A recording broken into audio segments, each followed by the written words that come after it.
Saber Direito desta semana é sobre direito constitucional eleitoral. Você vai conhecer os princípios constitucionais eleitorais, as condições de elegibilidade e os possíveis casos de inelegibilidade. As aulas são com o professor Alexandre Azevedo. Olá, seja muito bem-vindo aqui ao nosso programa Saber Direito, dando continuidade, né, ao nosso curso Direito Constitucional Eleitoral. Olha só, já chegamos na nossa quarta aula, né? Me apresentar novamente, você que está nos assistindo aí, esqueceu o nome ou está assistindo o programa pela primeira vez nessa semana. Meu nome é professor Alexandre Azevedo, estou trabalhando, né, no Saber Direito essa semana com um tema, né, com um curso Direito Constitucional Eleitoral, que a gente está vendo as principais normas constitucionais que tratam da nossa eleição, da eleição aqui, né, no nosso país, tá certo? Nessa aula de hoje, nós vamos tratar sobre a inelegibilidade. Vamos continuar com o tema inelegibilidades e agora com a inelegibilidade reflexa. Veja, na aula de ontem, na aula 3, nós estudamos, né, começamos o estudo sobre as inelegibilidades. Você já deve ter reparado uma coisa na aula de ontem. Não falei nada, deixei para você perceber. Geralmente, quando a gente fala de inelegibilidade, o que as pessoas pensam? As pessoas pensam em algo ruim, né? Pensam ali que é algo ruim, a pessoa cometeu algum ilícito eleitoral, ou algum ilícito administrativo que seja. E não é nada disso, né? A inelegibilidade, ela pode ser decorrente de uma coisa boa. É uma coisa boa. Veja, o prefeito da cidade, da sua cidade, foi eleito e reeleito. Fez coisa boa? Uai, de certo fez. Ele foi eleito, fez coisa boa, né? Foi reeleito. Ele pode disputar um terceiro mandato consecutivo? Não pode. Fez alguma coisa errada? De forma alguma. Fez nada errado. Hoje, nós vamos dar continuidade a essa inelegibilidade e vamos ver que não faz, nem sempre, né, ele vai fazer coisa errada para ser inelegível. A nossa inelegibilidade hoje é a chamada inelegibilidade reflexa ou pelo parentesco. Cuidado, não tem nada a ver com nepotismo eleitoral, né? Às vezes me convidaram, professor, vem falar para nós sobre nepotismo eleitoral. Gente, não existe esse nome, né, na doutrina e na jurisprudência eleitoral. O que existe é a chamada inelegibilidade reflexa, tá? Que decorre do parentesco. Essa inelegibilidade reflexa, estou falando, ela está prevista no artigo 14, parágrafo 7º, artigo 14, parágrafo 7º da nossa Constituição Federal. Vamos dar uma lida? Olha o que diz, né? São inelegíveis no território de jurisdição do titular, o cônjuge e os parentes consanguíneos ou afins até o segundo grau. Ou por adoção do presidente da República, de governador de estado ou território, do Distrito Federal, de prefeito ou de quem os haja substituído dentro dos 6 meses anteriores ao pleito eleitoral, salvo se já titulares de mandato eletivo e candidato, né, à reeleição, tá certo? Então, olha só, no primeiro momento, primeira observação que nós temos que trazer para vocês. A inelegibilidade vai atingir os parentes, consanguíneos ou afins, até o segundo grau, dos titulares do Poder Executivo, presidente, governador e prefeito. Veja, atinge os parentes do vice, atinge os parentes do vice-prefeito, do vice-governador, do vice-presidente da República? Não atinge. Aqui, a inelegibilidade reflexa, ela será atribuída apenas aos parentes, consanguíneos ou afins, e o cônjuge, ou por adoção, do presidente da República, dos governadores de estado e dos prefeitos. Em vez, né, ele colocou um limitador até o segundo grau. Passou o segundo grau, terceiro grau lá, já, né, não atinge essa inelegibilidade. Tudo bem, gente? E olha só, né, o limitador aqui é um pouco complicado. Vou te fazer uma pergunta. Se você tem que fazer um rolinho aí, lá aconteceu, vai fazer um rolinho. Você vai fazer rolo com seu pai ou com seu tio e sua tia? Seja honesto, hein? Vai aprontar alguma. Apronta com quem, gente? Com pai, mãe ou com tio e tia? Evidente, né, gente? Normalmente, quando vai se fazer algum rolo, tá com um problema, né? Lembra logo do tio. Ô, tio, me ajuda aí e tal. O pai a gente deixa ali, por causa do temor reverencial, né? Acaba não buscando o pai para aquilo. Sobra para quem ali? O tio, a tia, né? Esses aí que vão sempre nos salvar. Tá certo? São essas pessoas, né, que nos salvam. E aí a Constituição, aqui, ela só colocou, né, até o segundo grau, né? Irmão, pai, filho, né? Os ascendentes, né, os descendentes ali, só até o filho, os ascendentes, né, o avô, aquela situação ficou mais aberta possível. Veja, atinge o cônjuge, vai atingir o cônjuge, atinge também o companheiro, a união estável, atinge também, tá? Então, ou é casado, ou tem união estável, vai atingir da mesma forma. O grande problema que a gente tem com relação à união estável é a prova. Quando a união estável é oficializada, que é isso, oficializar a união estável? Vai no cartório, né, e faz o registro ali da união estável. Né? Muitos casais, né, não querem casar oficialmente, às vezes tem até aquela lenda urbana, né? Não vou casar, porque a hora que assina o papel dá tudo errado, né? Ficamos 10 anos morando junto, quando casou, tudo desandou. Na verdade, não foi o casamento que desandou, né? Já era 10 anos junto, de repente o próprio relacionamento já estava ali um pouco desgastado, e aí, casa, coloca a culpa aí no coitado do casamento. Nada a ver, tá? Mas veja, se essa pessoa foi lá no cartório, oficializou a sua união estável, perfeito, tranquilo.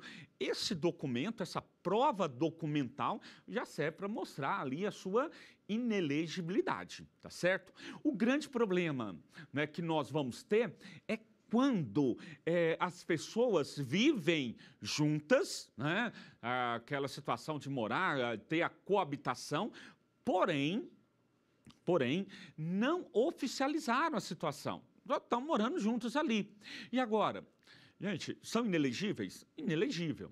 Inelegível. Qual é o grande problema? É a prova. Né? O grande problema que nós vamos ter ali é provar essa situação. Mas no final da aula eu vou explicar como que a gente faz prova disso, como que se questiona essa situação. Mas, né, essa inelegibilidade ela pode ser demonstrada mediante prova testemunhal. Sim, né? Faz a ação de impugnação de registro de candidatura e aí a pessoa impugnante leva ali os nomes, né, das testemunhas, e os testemunhas falam, olha, eles vivem maritalmente, né, os dois vivem juntos, essa aí em união estável. Beleza? Ótimo. Então, vimos aí a questão do casamento, também da união estável. Agora, vamos ver o alcance. Vamos imaginar, vamos começar ali, a pessoa é prefeita, pessoa prefeita ali de uma cidade. Os parentes dela, até o segundo grau, são inelegíveis. Aonde? No território de jurisdição do titular. Veja que a Constituição, neste ponto, ela comete uma impropriedade, uma atecnia. Isso porque jurisdição, né, é do poder judiciário. São os juízes, os magistrados, os tribunais que têm jurisdição. O que o prefeito tem, na verdade, é a sua circunscrição, né? O território onde ele vai administrar. Então, na verdade, mais correto seria falar, não é, que os parentes do prefeito são inelegíveis na circunscrição, ali onde o prefeito exerce, não é, o seu poder, o poder executivo. Então, os parentes do prefeito são inelegíveis no município. Então, os parentes do prefeito não podem se candidatar a cargos na Câmara de Vereadores, né, vereadores, não podem se candidatar a vice-prefeito e não podem se candidatar também ao cargo de prefeito.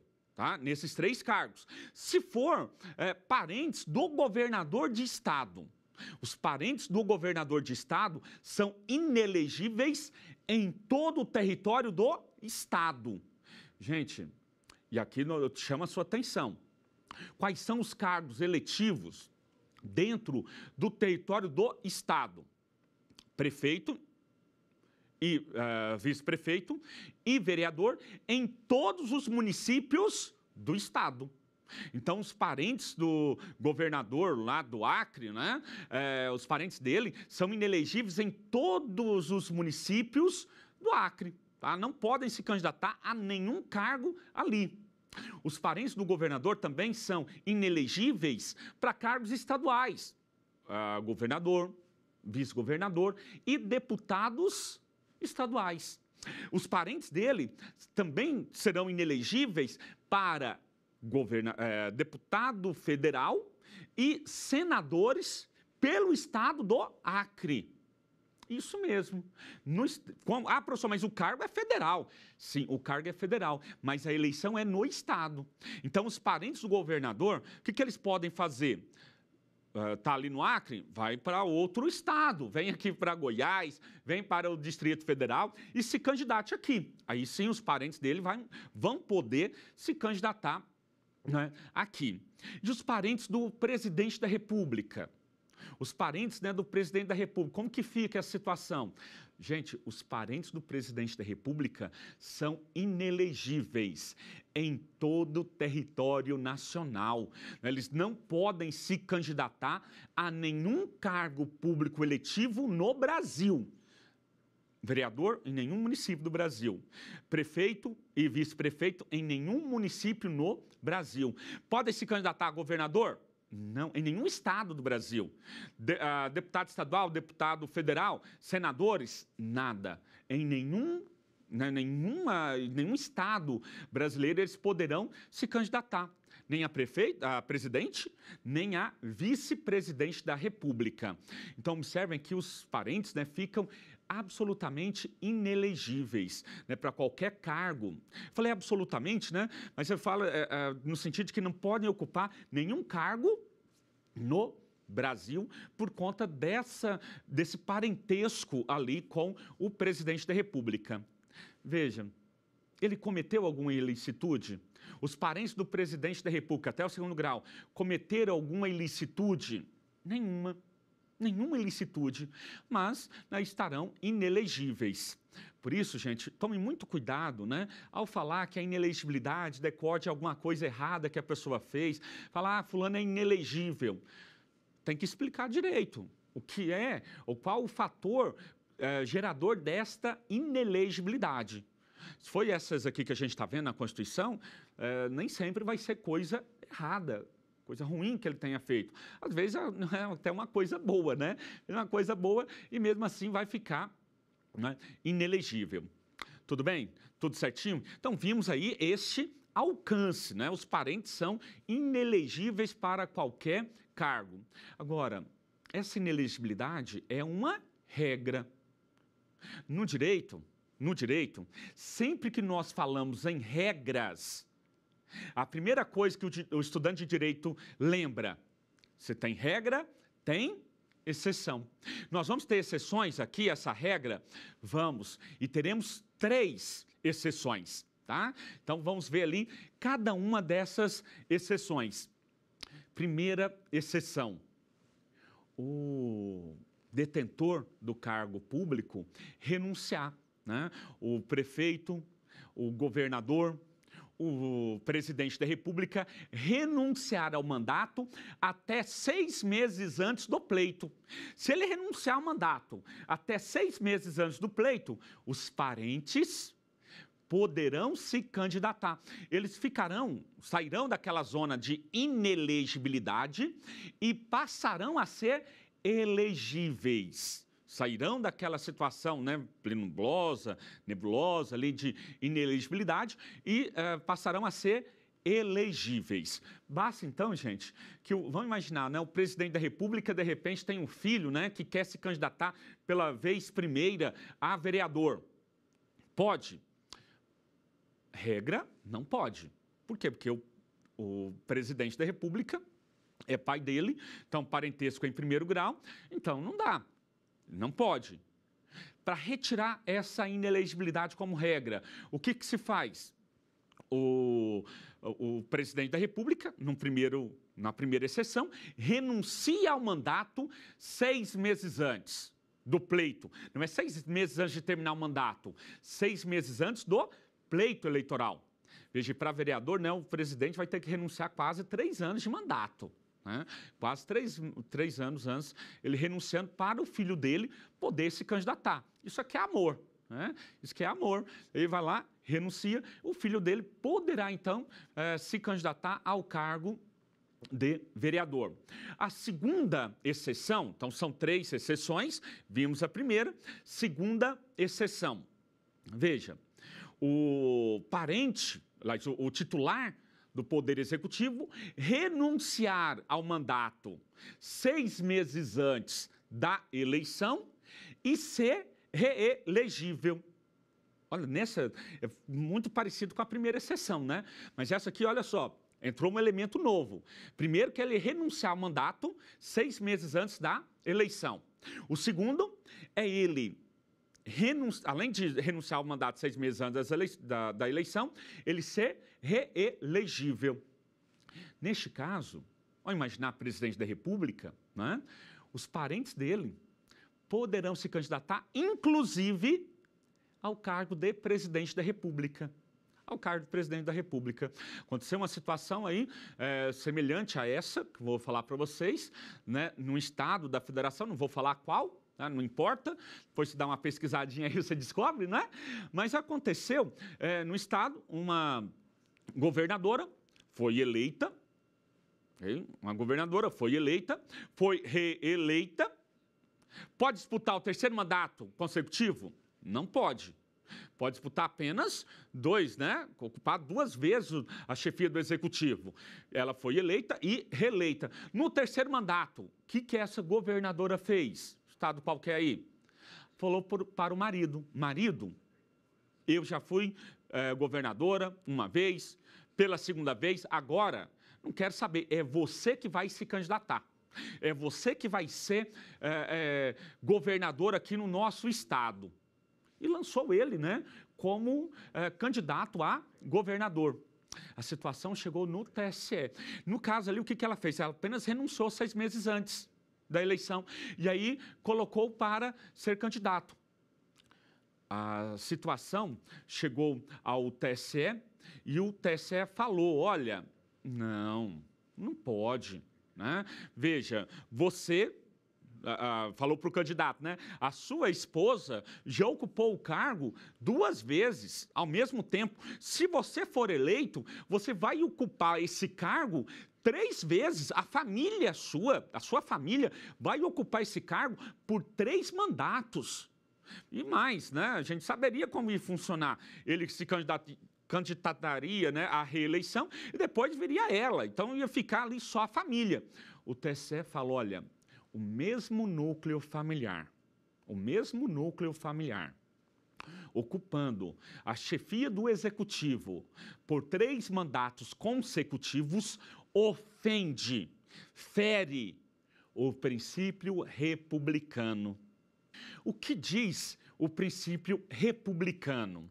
O princípio republicano diz que a pessoa que queira ocupar um mandato eletivo, ela deve disputar uma eleição. Não é hereditariedade, não é a família, é ele disputando o mandato. Se eu tenho uma família no governo e essa família vai exercendo isso rotineiramente, eu não vou ter mais o republicanismo, eu vou ter uma monarquia. Além disso, no princípio republicano, a pessoa vai disputar esse mandato, vai ser eleito, vai cumprir ali o seu período de 4 anos, vai ser responsável, etc. e tal. E ele então impõe de forma até indireta, uma alternância do poder. Se está a mesma família, o mesmo núcleo familiar, por 3 mandatos consecutivos, nós não vamos ter essa alternância de poder. Então, o TSE vem e fala, olha, o mesmo núcleo familiar não pode ocupar a chefia do Executivo por 3 mandatos consecutivos. Resultado, né? Essa a segunda exceção. O chefe do Poder Executivo deve renunciar ao mandato 6 meses antes das eleições e, além disso, ele deve ser reelegível. Se ele for reelegível, sem nenhum problema, né? Se ele for reelegível ali, sem nenhum problema, os parentes, né, dele poderão disputar qualquer cargo, inclusive a chefia do Executivo. Tá certo? Inclusive a chefia do Poder Executivo. Essa situação, gente, foi levada, inclusive, ao Supremo Tribunal Federal, né? O nosso guardião da Constituição, e o Supremo, examinando essa questão, convalidou, né, o entendimento do TSE. Falou, olha, certinho, sem reparo, né? O princípio republicano aí impõe alternância no poder. O mesmo núcleo familiar não pode estar à frente do Poder Executivo por 3 mandatos consecutivos. Aí o que você faz, gente? Coloca o sobrinho. Não. Vai o sobrinho. Por quê? Porque até o 2º grau, o sobrinho já está fora, né? Foi, no caso concreto, até isso que foi feito. Colocaram ali, acabaram colocando, né, o sobrinho desse povo, e aí eles acabaram sendo, acabou sendo eleito, beleza? Falei para vocês que são 3 exceções, já vimos 2, então vamos, né, para a nossa terceira e última exceção, é o titular, o parente, né, do chefe do Poder Executivo, já for titular de um cargo público eletivo e se candidatar à reeleição. Vamos imaginar, né? O parente do governador do estado já é, vamos lá, deputado federal, ou deputado estadual, ou, né, ele é senador, ou prefeito, prefeito não, tá? Ou vereador. Ele pode se candidatar à reeleição. Cuidado. Ele não pode disputar um novo mandato, um novo cargo. Tem que ser a reeleição. Então, é deputado federal, vai disputar outra eleição a deputado federal. Tá certo? É senador, vai disputar uma nova eleição ao cargo de senador. Tá certo? O TSE tem uma jurisprudência, é verdade que é um pouquinho antiga, tá? Verdade que é um pouquinho antiga. Mas depois disso, ele não teve outro julgado para a gente ver se o TSE vai ou não mudar esse entendimento. Já é um pouco antigo, né? Pode ser até que, com a mudança de composição, esse entendimento venha a mudar. Mas o TSE entende que essa terceira exceção, ela se aplica única e exclusivamente aos cargos do parlamento. Não se aplica aos cargos do Poder Executivo. Isso porque o parágrafo 7º, ele é originário. A Constituição de 88 foi promulgada, o parágrafo 7º já estava lá com a redação que tem hoje. A emenda à reeleição do Executivo, ela só veio em 97. Então, o que o TSE entende? Essa possibilidade de reeleição, quando ela foi escrita, era apenas para o parlamento. Apenas isso. Então, por conta disso, o TSE entende, né, que essa exceção de se candidatar à reeleição se aplica apenas e tão somente aos parentes que ocupem cargos no parlamento. Vereadores, deputado estadual, deputado federal e senadores. Não se aplicaria, então, né, portanto, aos cargos de prefeito, vice-prefeito, governador, vice-governador e presidente e vice-presidente da República, tá certo? Então, nós temos só diferenciar essa terceira exceção. Ótimo. Nós vimos, então, as regras gerais, né, sobre isso, a regra geral, vimos as exceções, e agora nós vamos tratar sobre algumas situações pontuais, algumas situações, né, que volta e meia ocorriam. Né, e ocorrem, né? Ocorriam e ocorrem até hoje, tá? A primeira delas, né, que o Supremo Tribunal enfrentou, eram duas mulheres, tá? Essas duas mulheres eram casadas, né? Viviam ali em união estável homoafetiva. Gente, antes mesmo do Supremo Tribunal Federal reconhecer, né, que o artigo da Constituição não vedava a ocorrência de união homoafetiva, né, ou socioafetiva, não havia qualquer limitador da nossa Constituição, o TSE já falou, não existe. E o TSE reconheceu, olha, é um casal, né, homoafetivo, ok, não tem problema nenhum, podem conviver sem nenhum problema. O direito eleitoral, né, não tem nenhum tipo de preconceito. Ótimo. Essas pessoas, né, uma era prefeita, foi eleita e reeleita, e aí a companheira, né, olha, eu também vou me candidatar. A questão chegou ao TSE e o TSE falou, olha, vivem em união estável homoafetiva. Um relacionamento homoafetivo. A Constituição não faz diferenciação em união hétero ou união homoafetiva. Não tem esse problema, não tem esse preconceito, essa divisão. Logo, se é um casal, né, homoafetivo, vivendo ali nessa união homoafetiva, e hoje pode até mesmo, né, o casamento, né, depois da decisão do Supremo Tribunal Federal, então vale também para os relacionamentos, as uniões homoafetivas. Resultado, né, não poderão, mesmo sendo união estável apenas, os parentes ali estarão também inelegíveis. Certo? Mesmo nessa união estável, homoafetiva, acaba ali por gerar também esta inelegibilidade, ok? Então, nosso primeiro ponto. Uma segunda situação que eu quero trazer para vocês, também volta e meia, né, ocorre aí nos tribunais eleitorais, na justiça eleitoral, é o seguinte, a pessoa está casada, candidatou à eleição, casados, né? E depois ele disputa a reeleição, é reeleito. Ele pode disputar um terceiro mandato? Não pode. Lembra que eu sempre falei para vocês, mala é mala, otário é otário. Eles vão lá e dão um jeito de driblar.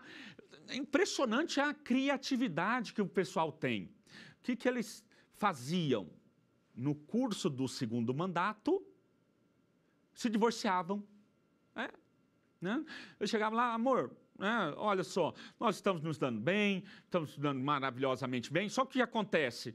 Eu não quero, eu quero que você seja, né, candidata no meu lugar, eu quero que você vá lá, seja prefeita, seja governadora no meu lugar. Nossa, amor, que legal, você quer isso, que eu seja governadora, que eu seja prefeita no seu lugar? Sim, ótimo. Eu quero, então, eu assumo esse compromisso, vou ser, então, meu amorzinho, né, candidata aí, e vou levar o nosso legado, o legado da nossa família. Ótimo. Então, nós vamos nos divorciar. Ah, por que divorciar? Porque tinha que escapar da inelegibilidade, tá? Gente, isso era sério mesmo. Né? As pessoas se divorciavam, também nas eleições municipais, né? Se divorciavam, para que o cônjuge, né, pudesse se candidatar ao cargo do Poder Executivo. E assim, né, burlar a norma do artigo 14, parágrafo 7º, e violar também, né, o princípio republicano. Resultado, essa situação chegou até o TSE. A situação chegou ali até o TSE. Gente, independente de ser fraude ou não, o TSE falou, olha, o divórcio havido no curso do mandato não afasta a inelegibilidade prevista no parágrafo 7º do artigo 14 da Constituição Federal. Desse jeito, não afasta. Tá? Recorreram, então, até o Supremo Tribunal Federal. O Supremo Tribunal Federal, da mesma forma, manteve ali, olha, não afasta, né? A dissolução do vínculo conjugal ou da união estável, né? Não, no curso do mandato, não afasta a inelegibilidade. Gente, olha só que coisa interessante. A pessoa é eleita no mandato, reeleita no mandato, no segundo mandato ela divorciava, só para escapar dessa inelegibilidade, tá? Apenas para isso, para escapar. A Justiça Eleitoral visualizou isso, proibiu, visualizou primeiro uma situação de fraude. Depois, o Supremo edita uma súmula vinculante, e veja, ao editar uma súmula vinculante, para todo mundo, né? Vamos lembrar que o Supremo Tribunal Federal edita súmula vinculante que, desde a sua publicação, vai vincular os demais órgãos do Poder Judiciário, né, e a própria administração pública como um todo. Não vincula apenas o Supremo Tribunal Federal. Então, vincula o TSE? Vincula. Vincula os tribunais regionais eleitorais? Vincula. Vincula os juízes eleitorais? Também vincula. Então, agora, todos têm que observar essa súmula vinculante. Resultado, gente, de acordo com essa súmula vinculante, então, né, essa pessoa que houver se divorciado no curso do mandato, ela permanecerá inelegível. Ela permanecerá inelegível, não vai afastar a inelegibilidade, tá certo? Nesse exemplo nosso, primeiro mandato, no segundo mandato que vem divórcio. Então, o que deveria acontecer? O divórcio no primeiro mandato, ele é reeleito, aí sim, no terceiro mandato, ele poderia o ex-cônjuge, né, poderia se candidatar, tá certo? Tem que pular um mandato ali. Tá? E vamos lembrar, né, se houver fraude, vai ter prova de que ainda permanecem em união estável. Havendo prova de que permanecem em união estável, né, pode haver a impugnação e o registro será indeferido. Além disto, a Lei Complementar 64 de 90, em seu artigo 1º, inciso 1, artigo 1º, inciso 1, letra N, a linha N, prevê também uma inelegibilidade específica para quem tentar fraudar o processo eleitoral, simulando divórcio para escapar, né, de uma inelegibilidade. Olha só o que diz. O artigo 1º, né, são inelegíveis, né, o artigo 1º vai falar assim, são inelegíveis. O inciso 1, para qualquer cargo, letra N, os que forem condenados em decisão transitada em julgado ou proferida por órgão judicial colegiado, em razão de terem desfeito ou simulado desfazer vínculo conjugal ou de união estável para evitar caracterização de inelegibilidade pelo prazo de 8 anos, após a decisão que reconhecer a fraude. Então, veja, além de não afastar a inelegibilidade, de acordo com a nossa súmula vinculante, além de não afastar, se essa pessoa for pega fazendo essa simulação, ela poderá sofrer um processo e, se for condenada, a partir da condenação ela vai ficar inelegível por 8 anos. Gente, é bem verdade que essa linha tem uma redação horrível. Ela tem uma redação horrível, porque ela não estabelece um crime, não tem o ato, né? Vai ser condenado a quê? Vamos imaginar, simulou ter feito um divórcio. Ela vai ser condenada a quê? A continuar casada? É isso? Sim, mas vai ser condenada a continuar casada. A sua pena é bem feito para você, tentou burlar a justiça eleitoral, vai continuar casado. Isso é pena, continuar casado, gente? Por acaso é pena, né? Alguma sanção, a pessoa continuar casada? Deus me livre. Não é pena, né? A pessoa continua casada porque quer. É ou não é? Mas no Brasil, nós temos, né? A pessoa vai ficar casada ali porque quer, certo? Apenas isso. Certinho, gente? Bom, A redação é horrível mesmo, tá? A redação aqui é horrível, mas dá para a gente entender que a intenção do legislador foi dificultar, né, a vida dessas pessoas que querem, né, simular, desfazer união estável ou casamento e se candidatar. Gente, tem gente que faz isso demais. Lá no estado de Goiás, né, lá na terrinha, o que aconteceu há pouco tempo? O cidadão era adotado, ele foi adotado, né, a mãe adotiva dele lá adotou, e o irmão adotivo dele era prefeito. A gente sabe o que ele fez? Cara, a mãe dele faleceu, né? Ainda bem que a mãe faleceu, não tinha morrido de desgosto. A mãe faleceu, ele queria se candidatar a vereador, mas não podia porque o irmão adotivo era prefeito. O que ele fez, gente? Ele entrou com ação judicial para, pasmem, anular a adoção. Gente, a hora que eu olhei isso, eu li e falei, gente, pelo amor de Deus. Eu até brinco, eu falei agora há pouco, né? E eu falei, graças a Deus essa mãe, né, já está falecida. Pô, ver que o filho vai questionar o ato de adoção dela apenas para poder se candidatar a um cargo de vereador? Acha coração de pedra esse, hein? Coração gelado esse aí? Isso me livre. Mas acontece, né? Isso aí pode, né, acontecer. Então, veja o que aconteceu nesse caso. Anulou a adoção, anulada a adoção, ótimo, ele se tornou elegível. Então, pôde se candidatar sem qualquer impedimento a esse cargo, né, de vereador lá na cidade. Tá certo? Então, vimos essas duas aí, nessas duas situações. Agora, uma situação mais recente, bem recente mesmo, agora há pouco, né, o Tribunal Superior Eleitoral julgou um caso bastante interessante, né?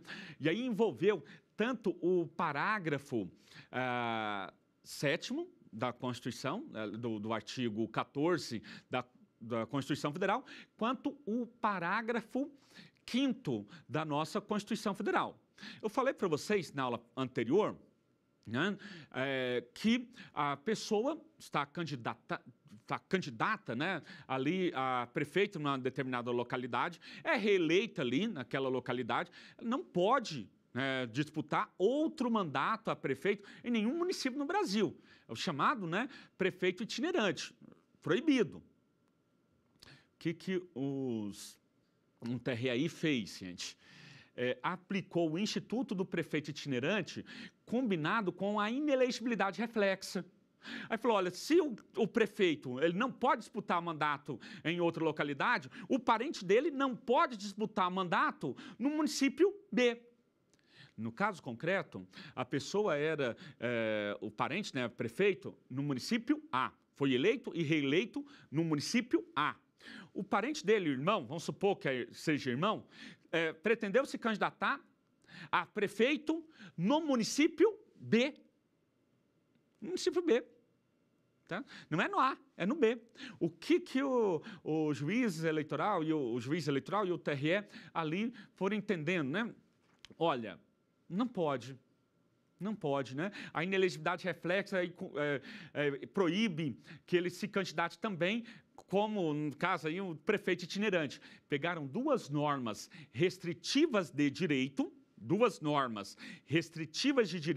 sem previsão, e criaram uma terceira restrição sem que houvesse previsão na Constituição.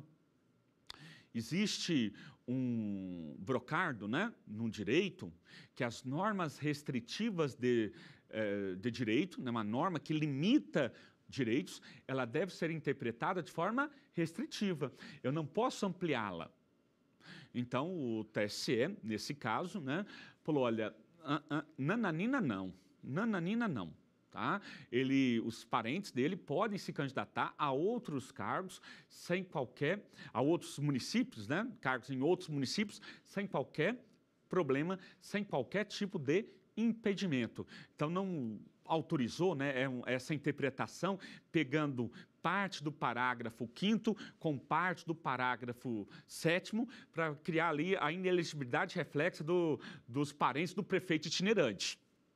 E essa situação, né, no Brasil não pode ser feita. Tudo bem? Vamos para um quiz? Vamos testar o seu conhecimento?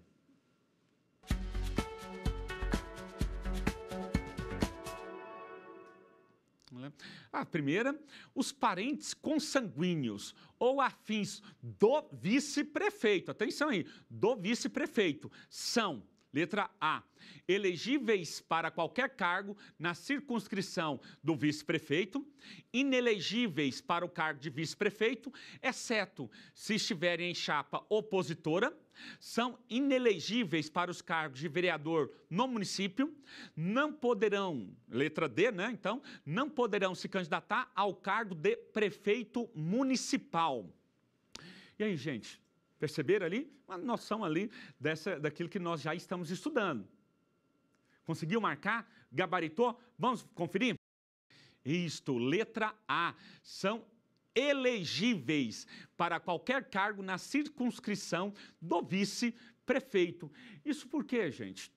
Isso porque os parentes do vice-prefeito não são inelegíveis, né? O artigo 14, parágrafo 7º da Constituição Federal, ele se dirige aos parentes do prefeito, do governador ou do presidente da República, né? Não se estende ali a outros, aos parentes, né, do vice-prefeito, do vice-governador ou do vice-presidente, tá certo? Então, por conta disso, né, os parentes do vice-prefeito são elegíveis plenamente ali no território de jurisdição, né, do vice-prefeito. Tudo bem? Espero que você tenha, né, acertado aí a sua questão. Estamos ficando feras, né, nessa situação de inelegibilidade. Vimos, né, hoje essa inelegibilidade reflexa, né, como falei para vocês, e agora, conforme prometi para vocês, como que nós podemos apontar essa inelegibilidade reflexa, né? Olha, pelo parentesco, né, como que ela pode ser questionada? Gente, se for de um relacionamento oficial, um parentesco determinante, né, ou provado documentalmente, é muito simples, né? É muito simples. Basta ali, né, apresentar uma impugnação ao registro de candidatura. Lá, apresenta, então, a impugnação ao registro de candidatura. Essa impugnação, né, pode ser feita pelo Ministério Público Eleitoral, pode ser feita pelos candidatos, pode ser feita pelos partidos políticos, é coisa bastante simples. Vai lá e apresenta a impugnação. Impugnou. A Justiça Eleitoral vai decidir. Agora, o oficial apresenta prova documental, né? A certidão de nascimento, uma certidão de casamento, até mesmo, né, porque não, uma certidão de união estável. Perfeito. Apresentou documentos, consegue se provar documentalmente. Gente, é bem simples, tá? Conseguiu a prova disso documentalmente, bastante simples essa situação. Complica quando o relacionamento, né, ele é extraoficial. Porque aí, sendo extraoficial, nós vamos precisar de prova. Agora, se é extraoficial, como você faz prova disso? Como prova algo que é extraoficial? Vai ser o meio, né, adequado, vai ser mediante, né, a prova testemunhal. Chama-se ali, né, as testemunhas, evidente, faz-se a impugnação, arrola-se as testemunhas, a pessoa vai testemunhar e o juiz vai marcar a audiência, juiz eleitoral, for eleição municipal, o relator no TRE, se for eleição estadual, federal ou estadual, geral, né? A eleição geral é estadual ou federal. Tá? Governador, deputado estadual, deputado federal e senador da República. Ou perante o TSE, relator no TSE, se for candidato a presidente da República. Né? E aí o relator vai determinar a chamada, né, audiência para oitiva da testemunha. Vai ouvir, né, então, as testemunhas. Audiência de instrução e julgamento. Nessa audiência de instrução e julgamento, serão ouvidos, né, as testemunhas, vão falar apresentar, né, a sua percepção, falar sobre fato. Vamos lembrar bem disso, né? A testemunha não é aquela coisa, né, de perguntar, o que você acha? Testemunha não tem que achar nada, porque não tem nada perdido. O que a testemunha tem que falar? Sobre fatos. Então, a testemunha vai falar, olha, eles vivem em união estável?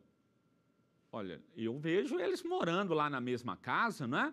Dividem ali o mesmo teto, moram juntos, viajam juntos, se tiver filhos em comum é até mais fácil, né? Olha, tem filhos em comum também, estão sempre juntos. Quanto tempo? Já tem muito tempo. Beleza, prova-se ali esse vínculo de, vamos imaginar, união estável. Provou documentalmente, por meio das testemunhas? Vai voltar então, o juiz eleitoral, o relator no TRE, no TSE, vai abrir vista para as partes, né, apresentarem as chamadas alegações finais. Apresentada ali que seja a alegação final, a parte, né, impugnada poderá, olha, testemunha aí, né, enfim, apresentar a prova dela também, né? Inclusive na audiência pode levar a sua testemunha para falar, não tem nada disso, eles não vivem em união estável. Beleza, pode fazer isso? Pode, né, mediante essa prova testemunhal também. O juiz eleitoral vai julgar depois, ou o relator leva, né, o caso ao tribunal pleno no TRE ou no TSE, e aí vão julgar para verificar qual prova, se ficou provado ou não o vínculo de união estável. Havendo provas do vínculo de união estável, caberá ao juiz eleitoral, ao TRE ou ao TSE indeferir o registro de candidatura. Ele vai lá e faz em indeferimento desse registro, tá? É evidente, a pessoa poderá recorrer, tá? Mas não pode trazer prova nova, só mostrar que o órgão inicial julgou contrário à prova dos autos, né? Fez ali esse julgamento contrário à prova dos autos. Aí vai caber da decisão do juiz eleitoral, cabe recurso eleitoral para o TRE, prazo de 3 dias. Da decisão do TRE, vai caber recurso, vamos imaginar que seja eleição estadual ou eleição federal, né? Vai caber recurso para o Tribunal Superior Eleitoral, e aí é um recurso ordinário, tá? Esse é recurso ordinário para o TSE. E chegando, o TSE vai julgar, vai definir essa situação e vai examinar, evidente, as provas dos autos e verificar qual dessas provas, né, merece ser acolhido. Qual é a melhor prova que foi, né, ali apresentada, tá certo? Verificando essa prova, gente, olhou, verificou que existe, então, uma prova boa, o que o TSE vai, né, fazer? Ele vai fazer, dar provimento ao recurso, né, e defere a candidatura dessa pessoa, tá certo? Professor, indeferir o registro de candidatura, em umas situações dessa, cabe recurso aí? O senhor já falou que cabe recurso, né? Mas não é isso. Esse recurso tem efeito suspensivo? Isso vale dizer, essa pessoa ela poderá praticar os atos de campanha eleitoral ou não? Gente, a campanha eleitoral hoje no Brasil, pela Lei 8.904 de 97, Né? 8.000 não, né? Desculpa, Lei 9.504 de 97, né? Fala que o registro de candidatura deve ser feito até o dia 15 de agosto do ano da eleição e no dia 16 já começam os atos de campanha eleitoral. Imagina, quando que vai ser o... Veja, se o registro de candidatura é no dia 15, quanto tempo você acha que vai julgar isso, havendo, né, esse indeferimento, desculpe, havendo essa impugnação do registro de candidatura? A gente possivelmente vai julgar ali, lá já vai estar entrando em setembro, né? Sabe, até meados, já vai ter passado o dia 10, tá? De setembro, tranquilamente, para nós termos uma primeira decisão. Essa pessoa vai recorrer dessa decisão.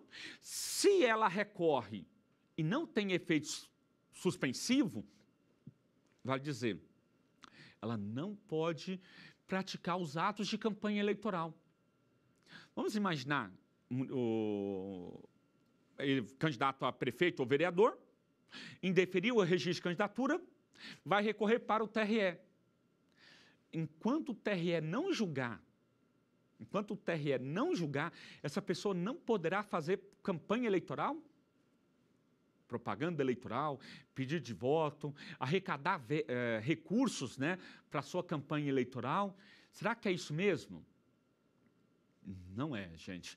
Nós temos uma norma específica lá no artigo 16b da Lei 9.504. Peço licença aqui para vocês para abrirmos, né, a Lei das Eleições, o artigo 16, né, B da Constituição da Lei 9.504.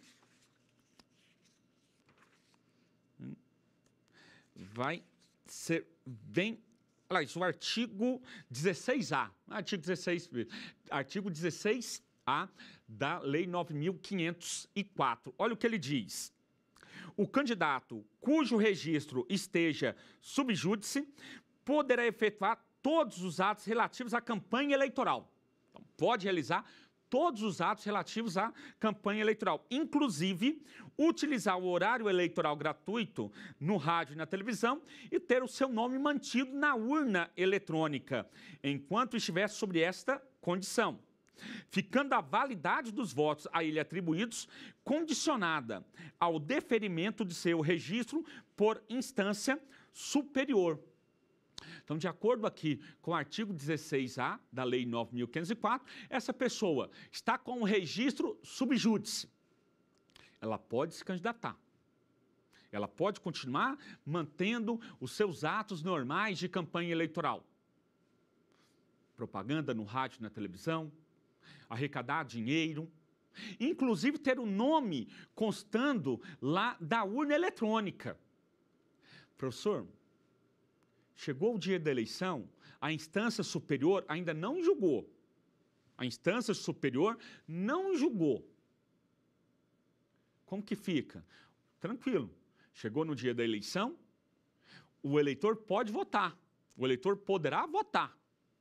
Só que com detalhe, a validade desse voto vai ficar condicionado à eficácia, o deferimento desse registro de candidatura, tá? Certo? Então, vamos imaginar que o registro de candidatura foi indeferido, recorreu, né? Mesmo recorrendo, a instância superior manteve o indeferimento. Se manteve o indeferimento, né? Mantido ali o indeferimento, o voto vai ser considerado nulo. O voto vai ser considerado nulo. Resultado, vamos imaginar que seja candidato a prefeito.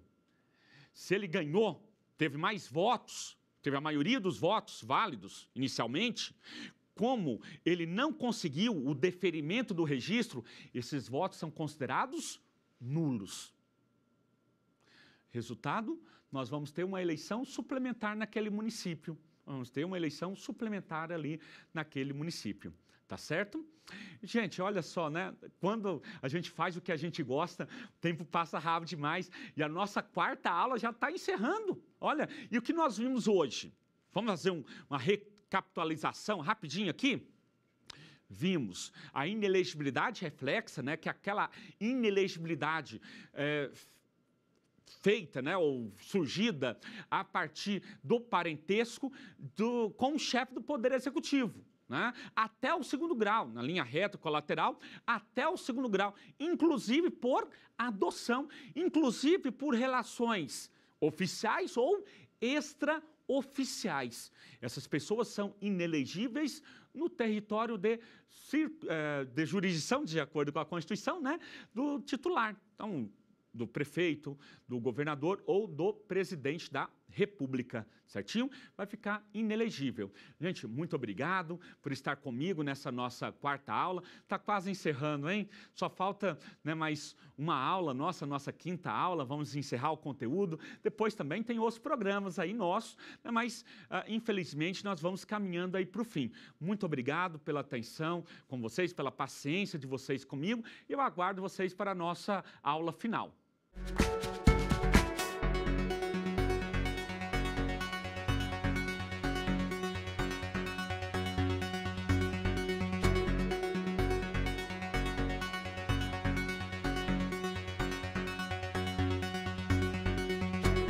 Quer dar uma sugestão de tema para os cursos do Saber Direito? É só mandar um e-mail para a gente, saberdireito@stf.jus.br. Ou então, entre em contato pelo nosso WhatsApp. O número é este que aparece na sua tela. Você também pode estudar pela internet. Acesse tvjustiça.jus.br. Reveja ainda as aulas no nosso canal do YouTube, TV Justiça Oficial.